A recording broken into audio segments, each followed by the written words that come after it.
Media में जो TV debates होते हैं उनकी सबसे खास बात यही होती है कि शुरू हो जाती है तो फिर वो खत्म होने में ब्रेक कहाँ लगाया जाए समझ में नहीं आता है। और अब आगे बढ़ते हैं मीडिया कॉन्क्लेव 2021 के नेक्स्ट पैनल की तरफ, नेक्स्ट सेशन की तरफ हम लोग बढ़ रहे हैं। और नेक्स्ट सेशन में जो टॉपिक है वो है मीडिया जगत के वर्तमान परिदृश्य में चुनौती और अवसर। अभी तक हमने बहुत सारी चीजों का जिक्र किया जो कि खामियों के तौर पे हमें नजर आती हैं, लेकिन उसी में से चुनौतियां कैसे ढूंढनी है, अवसर कौन कौन से हमारे सामने हैं, उनका हम जिक्र करेंगे। हमारे साथ इस पैनल में मौजूद है पैनलिस्ट के तौर पर डॉक्टर सुशील गुप्ता जी, बहुत स्वागत सर आपका। CMG Prelude public school mister Vivek Jain, national executive committee member, national union of journalist India, mister Sachin Awasthi, general secretary, national media club, and mister Rajeev Adhish, senior journalist. बहुत स्वागत सर आपका, बहुत स्वागत। और सबसे पहले मिस्टर विवेक जैन, मेरा सवाल आप ही से है, मीडिया जगत की वर्तमान परिदृश्य में चुनौती और अवसर को आप कैसे? हाँ, ये जो आज का विषय है चुनौतियां और अवसर, अगर पत्रकार के लिए चुनौतियां बढ़ी हैं तो अवसर भी उतने ही बढ़े हैं। हमें याद है जब आज से 40 साल पहले हमने पत्रकारिता शुरू की थी तो ना कोई कॉलेज होता था, ना कोई इंस्टीट्यूट था, ना कोई पत्रकारिता सिखाता था, सिर्फ खुद ही अपने गुरुओं के माध्यम से या जो लोग पुराने थे उनसे सीख के पत्रकारिता सीखे। आज तो इतने ज्यादा कॉलेज, इंस्टीट्यूट, अब जैसे हम लोग देश भर के पत्रकारों से मिलते हैं, अपना पूरे जब बात करते हैं तो हर एक को एक के सामने चुनौती, सबसे बड़ी चुनौती सत्ता से है। आजकल पत्रकारों के सामने सबसे बड़ी चुनौती सत्ता से है। अगर सत्ता से अलग कोई भी चैनल, कोई भी अखबार, कोई भी पत्रकार चलना चाहे तो कोई भी ऐसा संगठन उसके साथ नहीं है जो उसकी मदद कर सके। आपने देखा होगा रोज आए दिन किसी चैनल पे छापा पड़ता है, किसी को बंद कर दिया जाता है। देश के जो ऐसे चेहरे हैं, जो नामी चेहरे हैं, वो सब अपना अपना YouTube चैनल चला रहे हैं क्योंकि किसी चैनल में उनके लिए जगह नहीं है, किसी अखबार में जगह नहीं है। मेरे बहुत से साथी हैं जो अपना चला रहे हैं, अभी अवसाद शर्मा। हालांकि किसी भी मामले को लेके किसी पे भी रेड हो सकती है, लेकिन चुनौतियां तो हैं, सत्ता की चुनौतियां हैं, सत्ता की चुनौतियां जी। इसको थोड़ा सा और इलाबोरेट कर पाएंगे क्या? क्योंकि जिन तमाम बड़े चेहरों का आपने जिक्र किया, पाबंदियां थी, तो वो स्पेसिफिक क्या व्यक्ति विशेष पर पाबंदियां थी? अगर व्यक्ति विशेष पर पाबंदियां होती तो वही लोग सोशल मीडिया प्लेटफॉर्म पर आकर कुछ भी कहने के लिए स्वतंत्र कैसे हो पाते? ये मेरा एक काउंटर क्वेश्चन है। काउंटर क्वेश्चन बिल्कुल आपका ठीक है। हम लोग पिछले 2 वर्ष से डिमांड कर रहे थे कि डिजिटल मीडिया पॉलिसी जो अभी तक इस देश में नहीं थी, हम लोगों ने उसकी लगातार डिमांड की। प्रेस काउंसिल के माध्यम से भी हम लोगों ने इस बात को उठाया। अब पॉलिसी तो लॉन्च होने वाली है और 3 महीने के अंदर पूरी ड्राफ्ट होकर आ जाएगी। अभी शायद 2-3 दिन पहले ही रविशंकर प्रसाद जी ने की है। तो जो चुनौतियां अभी तक अखबार, चैनल और उसमें थी और सोशल मीडिया पे नहीं थी, ये लोग अपना सब दिखा पा रहे थे। मुझे लगता है वो सारी चुनौतियां अब एक बार फिर सामने होगी और अब अपना YouTube पोर्टल चलाना, अपनी बात को बिल्कुल अपने तरीके से कहना या अपने स्वार्थ के लिए कहना, ऐसा नहीं कि हर चीज बात जो एंटी एस्टेब्लिशमेंट जा रही है वो सही ही होती है, अपने स्वार्थ भी। ठीक बात है। तो आपने कहा सत्ता जो है पत्रकारों के लिए सबसे बड़ी चुनौती है, अवसर आपने कहा कि अवसर बढ़े हैं। मैं अब अगले पैनलिस्ट के तौर पर मिस्टर सचिन अवस्थी के पास जाना चाहूंगी, जनरल सेक्रेटरी है नेशनल मीडिया क्लब के। मिस्टर सचिन अवस्थी, पत्रकारों के लिए सत्ता सबसे बड़ी चुनौती है। Do you agree with this point? सत्ता चुनौती हो सकती है, पर जब भी हम पत्रकारिता क्षेत्र की बात करते हैं, गरिमा जी या किसी और मुद्दे में बात करते हैं, तो सबसे पहले अगर कोई डिस्कशन में आता है तो सिर्फ हम पॉलिटिकल पे चले जाते हैं, लेकिन हम ओरिजिनल बात नहीं करते कि आज के समय में पत्रकारिता में सबसे बड़ी चुनौती हमारे पास क्या है। कि आज आप जिस तरीके से देखेंगे हमारे बीच में सीनियर जर्नलिस्ट अमिताभ जी हैं, मेरे गार्जियन के तौर पर है, और क्योंकि मेरा पत्रकारिता में अगर मैं प्रैक्टिकल अनुभव कहूँ तो पिछला 5-6 साल का है, पर क्योंकि मेरे पिता आदरणीय रमेश अवस्थी जी सहारा समूह के समूह संपादक हैं, तो उन्होंने का जीवन 32 साल का पत्रकारिता में मैंने देखा और पत्रकारिता को बहुत करीब से देखा। तो आज के समय में अगर मैं समझता हूँ कि पत्रकारिता में अगर सबसे बड़ी चुनौती जो आ रही है, जिसे हम पॉजिटिव एस्पेक्ट में बात करें, तो वह फेक न्यूज, कि जिस तरह की फेक न्यूज आज आप सोशल मीडिया के माध्यम से देखते हैं, अलग अलग चीजों को लेकर देखते हैं, कि आप किसी भी विषय पर अगर आप बात कर रहे हैं, चाहे व्हाट्सएप पे हो, फेसबुक पर हो, तो जो खबरें उनके ऊपर आती हैं, हम उन्हीं खबरों को सत्यता के साथ मान लेते हैं। तो सरकार ने इसके ऊपर कई और कानून बनाने की बात करी है, सुप्रीम कोर्ट ने इसके लिए बात करी है कि हमें ऐसे इसके ऊपर गाइडलाइंस बनाने पड़ेंगे कि गाइडलाइंस के आधार पर हम अपनी साइबर सेल को उतना एक्टिव कर पाए कि फेक न्यूज से बचा जा सके। जैसा आप देखेंगे फेक sorry to interrupt Sachin ji, दरअसल हम सोशल मीडिया का एक और हमारा सेशन है जिसमें हम जाएंगे कि सोशल मीडिया जैसे व्हाट्सएप है या फेसबुक है, ट्विटर है, इंस्टाग्राम है, इनके जरिए निश्चित तौर पर फिल्ट्रेशन नहीं होता है, स्क्रूटनी नहीं होती है, तो फेक न्यूज भी बहुत ज्यादा सर्कुलेट हो जाती है। But we are talking about the challenges and the opportunities in media right now. Challenges की हम बात कर रहे हैं कि मीडिया के लिए बहुत बड़ा चैलेंज है कि गर्मा जी आप सत्ता है क्या? सत्ता है क्या? सत्ता की है चैलेंज, बड़ा चैलेंज है सत्ता। और सत्ता के साथ हर आज के समय पत्रकार रहना चाहता है, नहीं तो जो पत्रकारिता में काम कर रहे हैं, मैं बात करना चाहूंगा जो नेशनल मीडिया क्लब शुरुआत से बात करता है स्टिंगर्स के कारण। जो स्टिंगर्स हमारे जो ऑन फील्ड रिपोर्टर्स होते हैं, जो वर्क करते हैं, कि अगर वो सत्ता से अगर विपरीत होकर कोई अगर खबर दिखाने की बात करते हैं तो शायद उसको बड़ा मैनेजमेंट पल भर में उनको अपनी नौकरी से उनको अलविदा कह देता है। तो एक सत्ता बहुत बड़ा मैं विषय मानता हूं। But why do you want to be with the organization? Because पत्रकार तो अपने आप में एक संस्था होती है। Why they need organization to survive? I mean, this is a very relevant question. नहीं, आप बिल्कुल मैं आपसे बात से एग्री करता हूँ इस बात को लेकर। लेकिन आज के समय में अगर कोई पत्रकारिता में काम कर रहा है, पोर्टल वालों की या फिर सोशल मीडिया के माध्यम से जो लोग पत्रकारिता कर रहे हैं, वो किस तरीके से अपने जीवन का, जिस तरीके से अपने परिवार का पालन पोषण कर रहे हैं, वो यहाँ पर हमारे बैठे हुए पत्रकार उस बात को समझ सकते हैं। तो आज अगर अपनी जीवन को आगे बढ़ाने के लिए अच्छे ऑर्गेनाइजेशन के साथ आदमी काम करना चाहता है, क्योंकि वो अच्छी सैलरी की एक्सपेक्टेशन करता है, वो चाहता है कि हम अपने घर परिवार को चला पाए, तो उसके लिए एक अच्छी संस्था के साथ, अच्छे ब्रांड के साथ रहना चाहेगा, जुड़ना जरूरी हो जाता है। मिस्टर राजीव दधीच हमारे साथ सीनियर जर्नलिस्ट के तौर पे। राजीव जी, बहुत ही बारीक, अब मैं थोड़ा सा इस चर्चा को एक सेंसिबल तौर पे बढ़ाना चाहती हूँ आगे। वो तमाम चीजें हो गई, क्या चुनौतियाँ, क्या परिप्रेक्ष्य चल रहा है, कौन सी हम जिंदगी में मीडिया को किस तौर पे हम देख रहे हैं, परिभाषित कर रहे हैं, कौन से नकारात्मक विशेषण जुड़ रहे हैं। बट अभी सर ने जिस तौर पे शुरुआत की, विवेक जी ने, सत्ता is establishment is a biggest challenge. Do you agree with that? क्या आप इससे एग्री करते हैं? और अगर सत्ता एक चैलेंज है, बड़ी चुनौती अगर सत्ता है, तो वो कब नहीं थी? क्या पत्रकारिता के लिए हमारे देश में पोस्ट इंडिपेंडेंस और द प्री इंडिपेंडेंस क्या कोई आदर्श स्थिति भी थी क्या? ये मेरा सवाल है। देखिए, पत्रकारिता के 35 वर्ष का काम पूरा करने के बाद आज एक चैलेंज की कविता आपको कह रहा हूँ, तो परिदृश्य जो है उसमें वो कविता बिल्कुल ठीक है। बताइए। और उसके बाद फिर मैं सत्ता की जो राजनीति की बात होगी उसको क्लियर करूंगा कि दर्द अशिद्दत है कि हम खामोश बैठे हैं, दर्द अशिद्दत है कि हम खामोश बैठे हैं और वो हमारी खामोशी को कमजोरी समझ बैठे हैं। कि सच बोलता हूं तो आ जाती है शामत, सच बोलता हूं तो आ जाती है शामत, मगर जिंदगी में चुप रहकर भी गुजारा नहीं होता। ये एक पत्रकार का एक स्लोगन बन गया है कि वो जब तक चुप रहेगा गुजारा नहीं कर पाएगा। उसका बबूला जो है, जो जुनून है समाज के प्रति, जनसेवा के प्रति एक विषय के रूप में, हालांकि वो सब चीजें अब जीवित नहीं है। दूसरा, सत्ता की दबाव की बात करूंगा। सत्ता का दबाव, आप लोग काफी वरिष्ठ बैठे हैं, आप लोग भी हैं, अनुभव है आपको कि कौन सी सरकार ने अपनी सत्ता का दबाव मीडिया पर नहीं डाला? मुझे सिर्फ ये बता दीजिए। यही सवाल था मेरा जी। कौन सी सरकार ऐसी है जिसने मीडिया पर दबाव नहीं डाला? भाई मैं पावर में हूं, मैं आप पर दबाव डालूंगा, और जब मैं पावर के नीचे उतर जाऊंगा, आप दबाव डालेंगे तो मैं कहूंगा मीडिया का दुरुपयोग हो रहा है। हिंदुस्तान के अंदर सत्ता के दबाव की सबसे बड़ी मिसाल है आपातकाल, उससे बड़ी मिसाल कोई नहीं मिल सकती है। हाँ, सत्ता के दबाव का स्वरूप थोड़ा सा बदल गया है, वो आपातकाल का पत्रकारों को भर दो, लेकिन अब तक आम आदमी भी अगर नेगेटिव बोलता है सत्ता की, जांच शुरू हो जाएगी। और कब होगी? जब उस राज्य में इलेक्शन होगी। एक मुख्यमंत्री के खिलाफ जांच रखी जाएगी, जब इलेक्शन होंगे तो उसको पिटारा 1 महीने पहले खोल दिया जाएगा ताकि सत्ता की राजनीति की जा सके।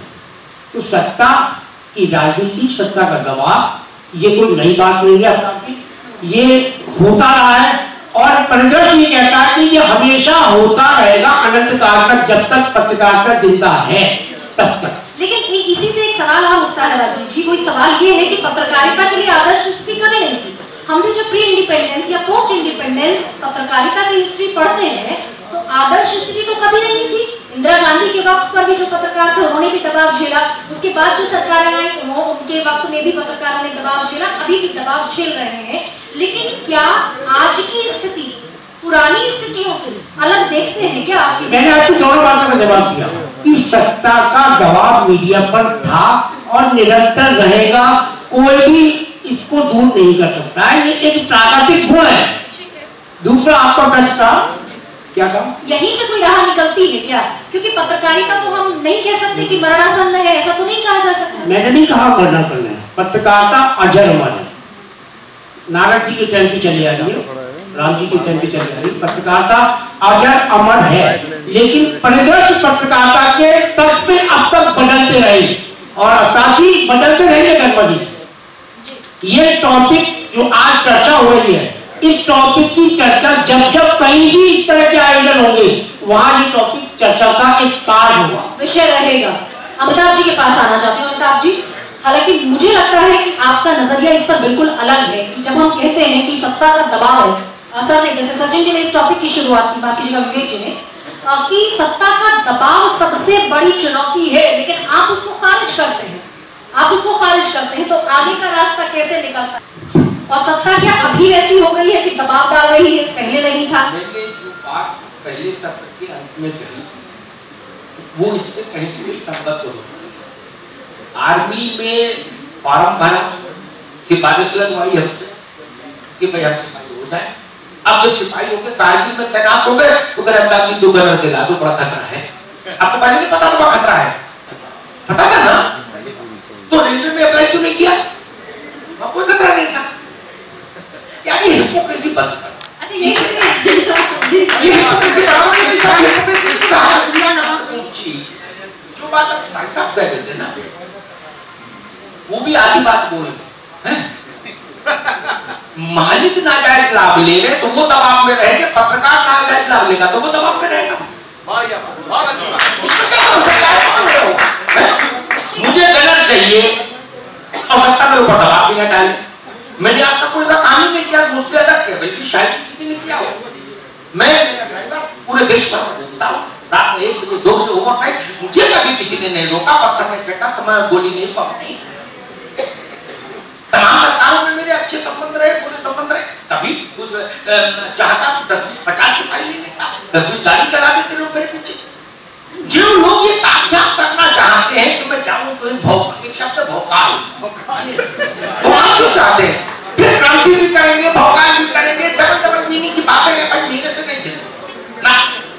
मैं तो विशुद्ध बात जानता हूं, अपनी मर्जी से आए हैं, ये पेशा आपको सूट में करना छोड़ दीजिए, भाषण क्यों? दूसरी चीज और कह दूं, फेक न्यूज की बात सचिन था।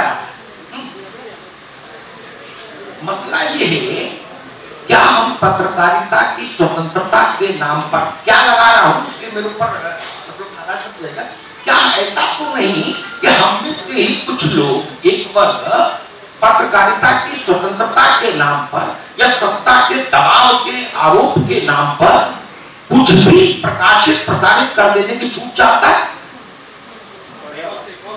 अगर चाहता है तो वो मेरी दृष्टि में पत्रकार नहीं, वो पूरी पत्रकारिता इंडस्ट्री को बदनाम करने वाला है। आप जिम्मेदारी क्यों नहीं लेना चाहते? आप एक किसी ने कहा, एक यूट्यूब पर चला, खड़ा हो गया बच्चा कोई और कहा कि आपको पता है, हम बताते हैं सनसनीखेज खबर, सुन लो क्या बता रहा बालक। बोले राकेश टिकैत की 600 करोड़ से ज्यादा की संपत्ति, ये कहने वो तो गायब हो गया। अब अगर उसको एनएसए लगाते कोई तो ये जेल कहेंगे कि क्या है नेशनल यूनियन, और सचिन कहेगा कि चलो धरना दे। तो आप बताएंगे कि 600 करोड़ की संपत्ति बनाने तो पड़ेगा ना। अगर आप ये चाहते हैं तो माफ करिए, हम आपके साथ हैं, सेमिनार वाले आपके साथ हो सकते हैं, मैं उस आदमी के साथ नहीं जो ये बता के भाग जाए कि आपको पता है 17 हमले हैं राकेश टिकैत के। अब जवाबदारी है, पब्लिक पर बोले हो, उत्तर दो। अगर आपको डीएम बंद कर दे तो जो हमने टकराएगा, जो हो जाएगा, मोदी जी मुर्दाबाद, फलाने जी जिंदाबाद, व्हाट है। तीसरी बात, आखिरी बात कहता हूं, नहीं कर कई बार हमको सत्ता इसलिए भी बुरी लगती है हमारी अपेक्षा किसी दूसरी पार्टी की सत्ता की होती है, आप दूसरी जाती है। बोले भाई तो राम गोपाल जी थे, बिल्कुल सेट था मामला आपने। अब उसको पत्रकारिता का लवाला मत बनाइए, मैं माफी के साथ गुजारिश करूंगा ना।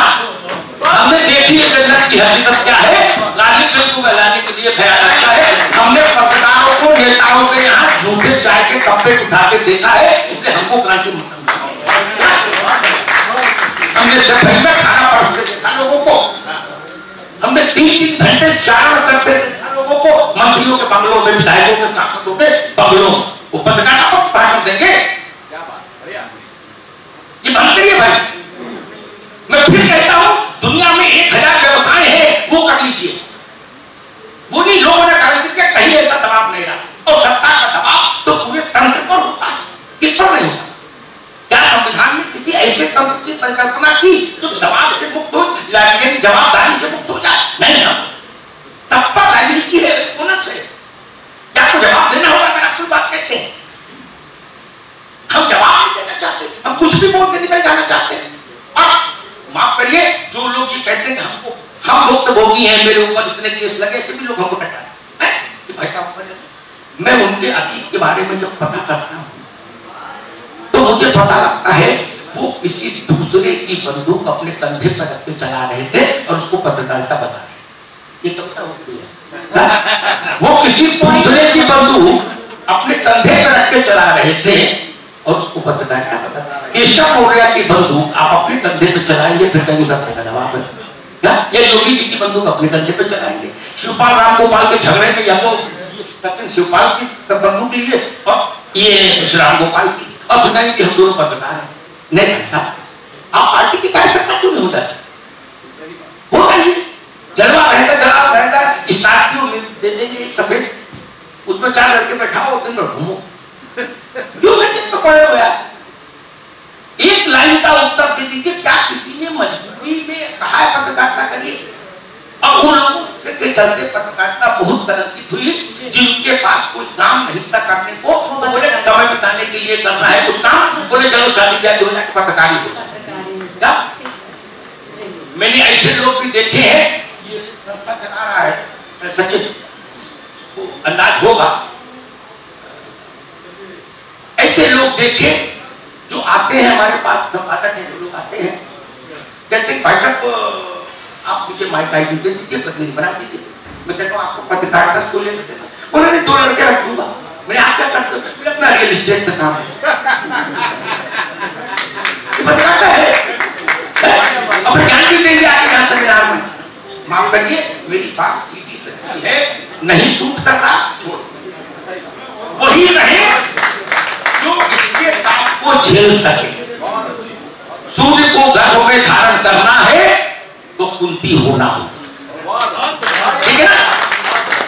अब मल्लिका शेरावत भी बने रहे और सूर्य भी गर्भ में धारण कर ले, ये नहीं हो पाएगा। माफ करिए। तो अभी सर ने जो बात कही वो ये है कि अभी जो बात शुरू हुई थी विवेक जी से, वो पहुंची है यहाँ पर कि दबाव नहीं है। बात शुरू हुई थी कि सत्ता का दबाव सबसे बड़ी चुनौती है, लेकिन दबाव नहीं है। ये बात अमिताभ जी की जानिब से आई है। हमारे साथ सर भी, सर आपसे मेरा प्रश्न यही है कि आप कोई इसके बीच में भी देखते हैं क्या कोई स्पष्टता, सत्ता का दबाव है या सत्ता का दबाव नहीं है? एक और बात, अमिताभ जी ने जिक्र किया सर संपादक स्तर पर पत्रकारों का, लेकिन संपादक स्तर तक पहुंचने के लिए भी पत्रकारों को बहुत एक लंबे सफर से गुजरना होता है। तो वो जो जमीनी स्तर का पत्रकार है, उसके लिए कौन सी चुनौतियां और कौन से अवसर है? क्योंकि संपादक देखिए हर पत्रकार तो नहीं बन जाता है, तो वो वाली चुनौती और अवसर का हम आपसे चाहेंगे स्पष्टता से आप कुछ सामने। धन्यवाद। सबसे पहले तो पत्रकारिता पे सत्ता की चुनौती, मैं थोड़ा सा इसको दूसरी तरह से देखता हूँ कि हर जगह ऑपोजिशन पहुँच जाता है और ऑपोजिशन सत्ता के खिलाफ कुछ भी अगर आप कहते हैं तो आपसे ज़्यादा कोई सशक्त माध्यम नहीं है। और एक दफ़े नहीं 20 दफ़े ऐसा हुआ है कि आप लोगों ने सत्ता के खिलाफ जो बात गलत थी वो उठाई और वो दोबारा उसमें अमेंडमेंट्स आए। तो मैं ये कहूँगा कि उसका कोई सत्ता पे ताने और ना उनसे डरें और देश के हित में, लोगों के हित में जो गलत काम अगर सत्ता कर रही है तो उसको आप ही लोग हैं जो उठा के आगे ला सकते। जहाँ तक आपने सवाल किया कि हर पत्रकार संपादक तो नहीं बन सकता है, लेकिन फिर भी मैं चाहूँगा अगर अमिताभ जैसे पूछें कि उन्होंने शुरुआत कैसे करी थी और आज इस लेवल पे कैसे पहुँचे हैं और कितनी कठिन उन्होंने पूरा अपना जीवन में आगे आए हैं, तो मैं समझता हूँ कि इससे बड़ा कोई उदाहरण नहीं होगा। लेकिन उनके पास में जो एक बात थी वो एक जुनून था उनके। शायद मैं अभी ये बात भी बीच में आई कि उस समय की पत्रकारिता और आज की पत्रकारिता में फर्क। शायद उन्होंने कभी ये नहीं सोचा था कि भाई मुझे इससे कोई नाजायज तो नहीं कहूँगा मैं, कोई गलत या कोई मुझे फायदा उठाना है।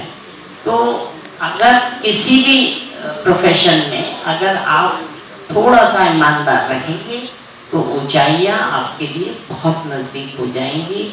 हाँ, बहुत ही कड़े शब्दों में, बहुत ही मैं कहूँगा थोड़े से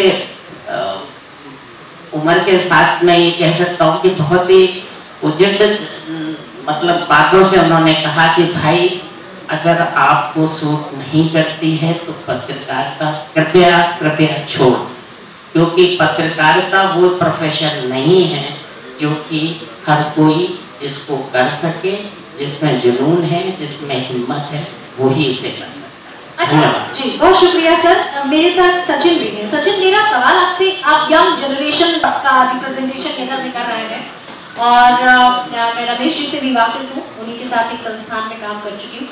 लेकिन ये जो बार बार कहा जा रहा है, सर ने भी बहुत दफा बहुत मर्तबा इसको दोहराया कि जो नहीं कर सकते तो परचून की दुकान खोलें, है ना, कुछ कर लेकिन जी। अच्छा, और भी सर कह रहे हैं बढ़िया जी पिज्जा का आउटलेट खोले लेकिन पत्रकारिता में ना आए, तो वो आखिर कौन सी बीमारी है ये हर किसी को पत्रकार बनने के लिए वो चपेट में ले रहे हैं? वो कौन सा एक कोविड-19 जैसा वायरस है, क्या है ये? उसको वायरस तो नहीं कह सकता, पर पत्रकारिता एक समाज को सुधारने के प्रति जो आपके अंदर जो एक उत्सुकता होती है कि you want to bring the change in the society. नहीं, मैं ये तो परिभाषा हो गई। आपकी जनरेशन के लोग क्या सोचकर पत्रकारिता में आ रहे हैं, क्योंकि इतनी शुचिता से कोई नहीं सोच रहा है। टू बी वेरी ऑनेस्ट,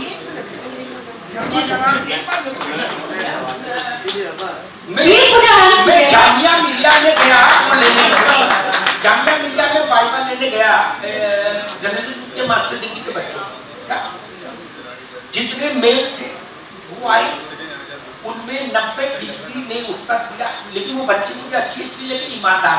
हम लोगों जैसे हिपोक्रेट नहीं थे जो 10 साल का काटा कर लिए, वो पाखंडी हो गए।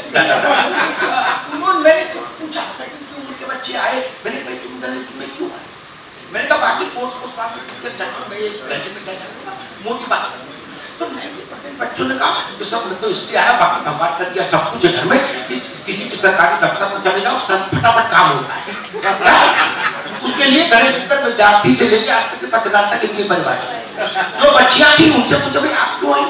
बोले सर एंकर बनना चाहते हैं। मैं उससे क्या फायदा होगा? बोले मॉल में जाओ तो लोग कहते देखो देखो वो एंकर। जो लोग ये पत्रकारिता का लक्ष्य लेके आए उनको मेरा प्रणाम। आगे क्या आपकी, अच्छा ठीक है सर, आपकी जनरेशन के लोग, क्योंकि ये तो एक वो परिभाषा हो गई जो हम बरसों बरस सुनते चले जा रहे हैं, है ना, लेकिन आप क्योंकि उसको डेप्थ से जानते होंगे अपनी जनरेशन के लोगों की मनस्थिति को, क्या है आप, क्या है, कौन सा कीड़ा काटता है कि सबको पत्रकारिता करनी है? गरिमा जी, मैं इस बात से नहीं कह सकता कि सबको पत्रकारिता करनी है। यहाँ पर जो हमारे लोग बैठे हुए, मैं एक बात आपसे जानना चाहता हूँ, या हम आज से 20 साल पहले देखते थे कि जब हमारे क्लास में स्कूल में पूछा जाता था कि what you want to become in your life, तो पहला सिर्फ आंसर निकल के आता था डॉक्टर, इंजीनियर, IAS ऑफिसर। क्या उस समय ऐसा नहीं होना चाहिए था? जो पत्रकार है उनके बच्चों ने कभी उठ के कहा होगा कि I want to become a journalist?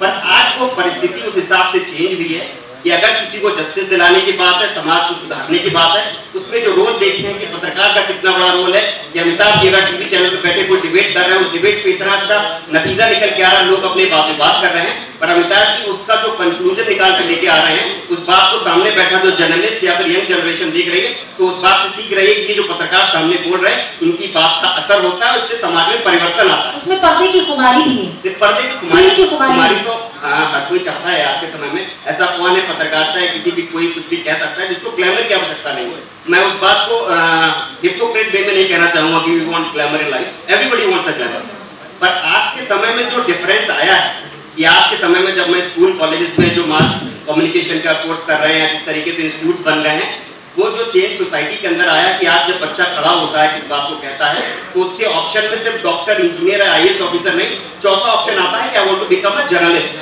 तो ये पत्रकार के लिए एक बहुत बड़ी बात है कि हमारा बेटा आगे चल के जर्नलिस्ट बनना चाहता है, क्योंकि उस समय की जो पत्रकारिता थी, किस तरीके का संघर्ष अमिताभ जी या जो सीनियर जर्नलिस्ट बैठे हुए हैं, जो संघर्ष उन्होंने किया था, वो नहीं चाहते थे उनके बच्चे उस तरीके का संघर्ष करें, उस तरीके का जीवन जिए, और बच्चे भी नहीं जीना चाहते थे घर में। थोड़ा सा ईमानदार बस नहीं, ईमानदारी के साथ अपनी बात को मैंने रखा है, थोड़ा सा और ऑनेस्ट हो जाइए, बता दीजिए कुछ वो पॉइंट्स बता दीजिए, क्योंकि आप यंग जनरेशन से ताल्लुक रखते हैं, वो यंग जनरेशन सोच क्या रही है। I do agree with the points you have mentioned here, but apart from that, what are the points जो हम डिस्कस नहीं करते जनरली या जिनसे थोड़ा किनारा करके चलते हैं, वो पॉइंट्स कौन से? स्क्रीन पर आना, जैसे अभी अमिताभ जी ने कहा, स्क्रीन पर आना नहीं, स्क्रीन पे आना सिर्फ उस बात का पॉइंट नहीं है। अगर सिर्फ हम ग्लैमर की बात करें तो स्क्रीन पे आना पसंद है, पर अगर हम आज हार्ड वर्क करेंगे तो उसके लिए सिर्फ पत्रकार बनने के लिए, जैसे आपने कहा कि अमिताभ जी ऐसे ही किसी चैनल के संपादक नहीं बन रहे, उन्होंने अपने जीवन में संघर्ष किया होगा, या मैं अपने स्वयं पिताजी की बात करूं तो वो सिर्फ ऐसे ही संपादक नहीं बन गए किसी समूह के, उन्होंने एक संवाददाता के रूप में, ब्यूरो चीफ के रूप में, यूनिट हेड के रूप में 32 साल का संघर्ष किया, उसके बाद टीवी चैनल पर आज दिखते हैं। तो अगर हम सोच ले डायरेक्टली टीवी चैनल पर दिखना और ग्लैमरस लाइफ को देखना, तो शायद पत्रकारिता पीछे छूट जाएगी।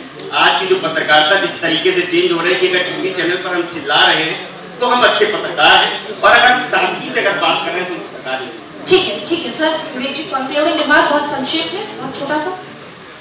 जहाँ तक बात हुई थी कि चुनौतियाँ क्या हैं, मैंने कहा था कि सत्ता सबसे बड़ी चुनौती है, लेकिन मैंने ये नहीं कहा था कि हम पत्रकारों ने उस चुनौती को स्वीकार नहीं किया या हम आगे नहीं बढ़े। चुनौती तो हर फील्ड में है, सत्ता की चुनौती है, उसके साथ अवसर भी बने हैं। जैसे सर ने कहा कि बहुत सारी चीजें अगर पत्रकार नहीं रहना है करना, लेकिन उसके बाद भी लोग आ रहे हैं, चुनौती को स्वीकार कर रहे हैं। विषय है, बहुत सारी चीजें मन से सही बात नहीं कही जाती, जैसे सचिन जी बता रहे हैं कि क्यों लोग आना चाहते हैं, पत्रकार का बेटा पत्रकार क्यों बनना चाहता है, और पत्रकार को क्या दिक्कतें हैं, वास्तविक स्थिति जब देखेंगे वो हमारे इस डिस्कशन से बिल्कुल कहीं ना कहीं विपरीत होती है। हम जब बात करते हैं कि सत्ता की चुनौती की, तो सत्ता की चुनौती है, वो हमें स्वीकार है और उसी के अनुसार काम कर रहे हैं। आप जी ने कहा चुनौती की बात कर रहा हूँ, आप जी ने कहा कि उस लड़की ने ये कहा, उस लड़की ने ये कहा, ये चुनौती है। इस चुनौती का हमें, इस चुनौती को दूर करना है, तब ये पत्रकारिता का जो दशा और दिशा है उसको सुधार होगा। एक सबसे बड़ी चुनौती है जिसको हमें बहुत दूर करने की जरूरत है, और ये किसी एक या एक ग्रुप या किसी एक से नहीं हो पाएगी। सबसे बड़ी चुनौती यही है कि मीडिया के अंदर जो तथाकथित पूंजीवादी लोग घुस आए हैं, वो पत्रकारिता की दिशा और दशा को विकृत कर रहे हैं। मैं चाहूंगा कि ऐसे लोगों की छटनी की जाए और उनको मीडिया में कहीं भी एंट्री नहीं दी जाए, तो देश के अंदर पत्रकारिता का एक नया स्वरूप क्रिएट होगा, और वो रचनात्मक होगा, सृजनात्मक होगा और सकारात्मक होगा, और देश विकास की ओर बढ़ेगा। सरकारें विकास नहीं करती हैं, हम और आप विकास करते हैं, लेकिन मीडिया का जो महत्व है विकास की दिशा में पॉजिटिव चीजें छापना, जरूरी नेगेटिव। एक मैडम, एक हीरो है बॉम्बे में, उन्होंने अपनी पत्नी को तलाक दिया, वो खबरें कम छपी, लेकिन जब उन्होंने दूसरी शादी करी, अमिताभ जी पत्रकार उनके पीछे भागे शादी का कवरेज करने के लिए, क्या कर रहे हो भैया, और उसके सिक्योरिटी गार्ड उनको हथियार लगा रहे हैं, सिक्योरिटी ऑफिसर लगा रहा है, मार रहे हैं, लेकिन वो केवल उस हीरो की पत्नी का फेस लगाता था। मेरी नजर में ये पत्रकारिता नहीं है, यदि ये पत्रकारिता तो देश विकृत होगा, लोगों की मानसिकता विकृत होगी। ये बेकार है, ये चुनौती है। और सबसे बड़ी चुनौती जो पिछले 1 साल में दिखाई दी है वो है कोरोना। कोरोना ने अफवाह की सर्कुलेशन को आधा कर दिया, लोगों की छटनी कर दी, लोग वैसे ही भूखे मर रहे थे और भूखे मर रहे हैं। आज जो आप कह रहे हैं कि पत्रकारिता छोड़ दो, उन कोरोना काल के पत्रकारों ने पत्रकारिता छोड़ के चुनी परचूनियां और परचून की दुकानें खोल ली। वो रोटी के लिए मोहताज है। पत्रकारिता का ये भविष्य तो क्या हमने कभी स्वीकार भी नहीं करता कि ये भविष्य होगा। पूंजीवादी व्यवस्था, कोरोना का संकट और वो हो है कि हीरो ने तलाक दिया स्त्री से, उसकी खबर नहीं छपी, लेकिन उसने दूसरी शादी करी तो भाग रहे उसके पीछे फोटो खींचने के लिए। और भाई कोई गरीब की शादी कर रहा है 50 करोड़ की, उसको सकारात्मक पहलू को उजागर करो मीडिया में, नहीं वो नहीं होगा क्योंकि वो बहुत बड़ा हीरो है, उसकी पत्नी की शादी हो रही है, साहब को जरूरी है। ठीक है राजीव जी, ठीक है। हालांकि क्योंकि वही है कि मीडिया वही दिखाता है, ये तर्क हो सकता है कि मीडिया वो दिखाता है जो जनता देखना चाहती है, तो आपको देखना चाहते हैं इसलिए मीडिया वो दिखाता है। लेकिन ऑडियंस का भी थोड़ा सा मैं इन्वॉल्वमेंट चाहूंगी। कितने लोग, क्योंकि हम तो ये कहते हैं कि 150 करोड़ की जनता में 150 से 150 लोग पत्रकार हैं, कोई भी कहीं से भी खबर किसी को भी दे सकता है। लेकिन यहाँ जितने भी लोग बैठे उनमें से कितने लोग सहमत हैं कि यूपीएससी की तरह पत्रकारिता में प्रवेश के लिए भी एग्जाम होना चाहिए? बिल्कुल होना चाहिए। एक यूनियन लेवल पर एक एग्जाम कंडक्ट होना चाहिए। कितने लोग सहमत हैं इस बारे में? चलिए, तो होना चाहिए ताकि कोई भी मुंह उठाकर कम से कम पत्रकार ना बन जाए। स्कूटी पर, बाइक पर, कारों पर पत्रकार ना लिखवाकर, और जैसे सर कह रहे हैं कि वो कहीं पर उसको प्लॉट चाहिए, कहीं पर जमीन चाहिए। बहुत बहुत शुक्रिया मेरे तमाम पैनलिस्ट का। एक बार जोरदार तालियों के साथ उन सभी का धन्यवाद। Over to Vishu. बुलाना चाहूंगी मोमेंटो के लिए मोहित जैन जी को, हमारे CCNA एग्जीक्यूटिव कमेटी से। तो सर से आग्रह है कि डॉक्टर सुशील गुप्ता जी